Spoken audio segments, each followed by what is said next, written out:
right, Matt Frazier back with us today, the medium with a message set for a couple upcoming group readings in Connecticut, including next month. Matt, great to have you back. Thank you. It's great to be here. You were just in Connecticut last night, right? I was at a Villa Luisa in Bolton. It was incredible. That's so awesome.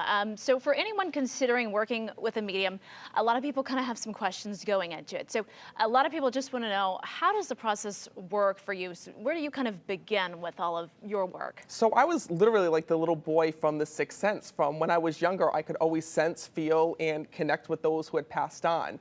So for me, it's really amazing because I feel like I'm the operator in heaven. My main job is putting people back in touch with their loved ones, because many times when a loved one passes, you wish that you get to say goodbye. You wish that you get to have a final conversation with them. Maybe you don't know how they died. For example, last night when I was in Bolton, there were so many children that came through. And even a young girl's brother who passed, and she really didn't know how he had passed or what had happened. It was a tragic passing. And it's amazing to see the healing that is brought and the burdens that are lifted by hearing from someone on the other side. It really can bring so much relief to folks.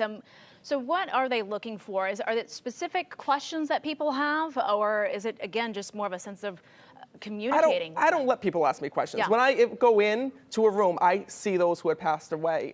Literally, it's like shadows and silhouettes is what I'll see. So my main goal is to get to as many people as possible. The moment I walk into a room, I'll start telling people, okay, you have a father sitting behind you, or your son passed away. I see him standing right there, or your daughter passed. And I literally start walking through the room and start picking up on all of these souls and delivering messages of what they have to say. It's like a family reunion with heaven. It's like walking into a big wedding, and it's incredible. Yeah, and I'll say there was a reunion here just moments ago that you mentioned. So I want to ask you just how your group readings work. When, again, you sit down, you're starting to sense who you're seeing there. What about the communication part? What are they starting to communicate to you? So, for example, I see your grandfather behind you. The minute I'm right here, he's like, that's my granddaughter. You have to let her know that I'm here. And he's very protective over you. He shows me there was military connection here in the physical world. He actually shows me Marines, because I keep seeing water. Do you understand that? Because he shows me that you were just going through old pictures or looking at old pictures of him.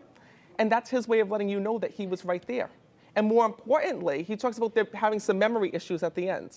And he says, you need to know, he says, that I never forgot about you. And more importantly, that even though I had some memory issues, he says, I knew everything that was going on. And your grandfather is such a flirt. Like, he shows me that when he was here, he would like flirt with all the different women and like the nurses. Do you understand that?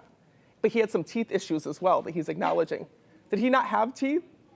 I think they were dentures. Yeah, because he just took them out when I'm connecting. He says, look, he says, can you let my granddaughter know at least I got my teeth back now that I'm on the other side? Because he's showing me that. He's teasing you when I'm connecting with you. He says to me that you're taking his passing so hard, and he wants you to be able to let it go. Do you feel like you didn't get there in time or get to see him in time? Yeah. But you talked to him by phone, because he just told me that someone held the phone up to his ear, or you spoke to him by phone. You got a little bit of the Tammy Faye going on. I've never cried on TV before. That's okay.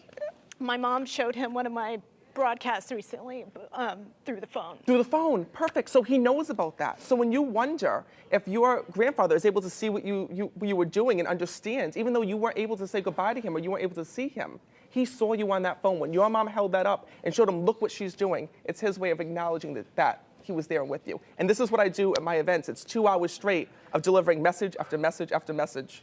Yeah, and I didn't tell you anything, by the way, when I came in. And I prefer you don't. Yeah, you said, don't tell me anything. So thank you so much. I don't want to Matt. know anything. Yeah. Because if you come to a real medium, they don't ask you questions or information. I let the other side tell me to tell you. So when can folks do this? This is absolutely incredible experience. In just a few weeks, I'm going to be in Stamford, Connecticut, because my Foxwoods event is sold out, but you can see me in Stamford. I'm going to be back at a Villa Luisa in Bolton, and it's a group reading for 2 hours where I'll be walking the crowd and delivering as many messages as possible. And I hope that this helped you today. I hope you bring tissues to these events, Matt, because it's tissues and Depends. Because I love it when they come through their personalities as well. It's amazing. Right. Yes, thank you so much, Matt. We so appreciate it. And again, you can find more information on his website, mattfrazier.com. He'll be back here again in Connecticut. April 15th is sold out at Foxwoods. But it's actually meetmattfrazier.com. Meetmattfrazier.com. And April 22nd in Stamford and back in Bolton on August 16th. All right, still to come as St. Patrick's Day nears. Lots of eyes on the weather this weekend, Josh. Yeah, Shannon, that's right. Take a look at this. It is windy out there. It's a little cool out there, and we'll see the temperatures today kind of hold steady. The weekend, It looks nice, but then some changes by the middle of next week. We'll break it all down. Coming up, the exclusive 10-day forecast.